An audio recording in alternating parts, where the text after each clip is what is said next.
अस्सलाम वालेकुम रहमतुल्लाहि व बरकातुहू। साथियों, जो उम्र गुज़रती जाती है इंसान मुख्तलिफ़ किस्म के मसाइल का शिकार होना शुरू हो जाता है। इन मसाइल की जो सबसे बड़ी वजह है इंसानी जिस्म का कमज़ोर हो जाना होता है। बुढ़ापे में ये जो मसाइल होते हैं इनमें जो सबसे कॉमन मामला है, जो सबसे कॉमन मसला है वो है जोड़ दर्द और पट्ठों की दर्दें।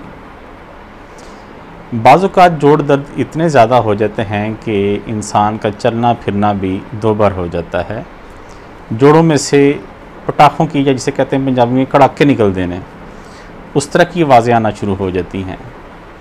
बेसिकली ये आवाज़ें होती हैं, इनकी वजह होती है कि जोड़ के दरमियान कुदरत ने एक जो ग्रीस का एक पैड रखा होता है वो खुश्क हो जाता है, या कह लें ग्रीस ख़त्म हो जाती है, तो वो जोड़ आपस में टकराना शुरू हो जाते हैं। ये आवाज़ें इन जोड़ों के आपस में टकराने की होती हैं।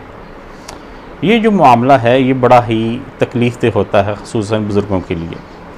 तो आज एक छोटा सा नुस्खा मैं आपको दे रहा हूँ।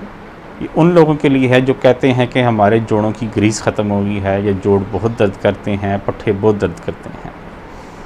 करना आपने इस तरह है, आपने लेना है सौंठ, अस्गंधा गोरी, सुरैया शीरी और सतावर।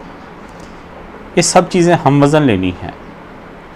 इनका सफ़ूफ़ कर लें और एक छोटी चम्मच, वो आधी चम्मच से लेके एक पूरी चम्मच तक, मरीज़ की सेहत और मर्ज़ की नौइयत के मुताबिक इसका डिसाइड करना पड़ता है कि इस मरीज़ को कितनी खुराक देनी है। आधे चम्मच से लेके छोटा चम्मच, आधा से एक आप पूरा चम्मच दे सकते हैं। नीम गर्म दूध के साथ दें, तो नीम गर्म पानी से भी इस्तेमाल करवा सकते हैं, मगर नीम गर्म दूध से इस्तेमाल करवाना बेहतर है। सुबह व शाम इस्तेमाल करना है। इंशाल्लाह चंद दिनों के इस्तेमाल से ही आपको इसके नताइज मिलना शुरू हो जाएंगे। तो दुआ में याद रखिएगा, मेरे चैनल को सब्सक्राइब कीजिएगा, इस वीडियो को शेयर कीजिएगा। इजाज़त दीजिए, अल्लाह हाफ़िज़।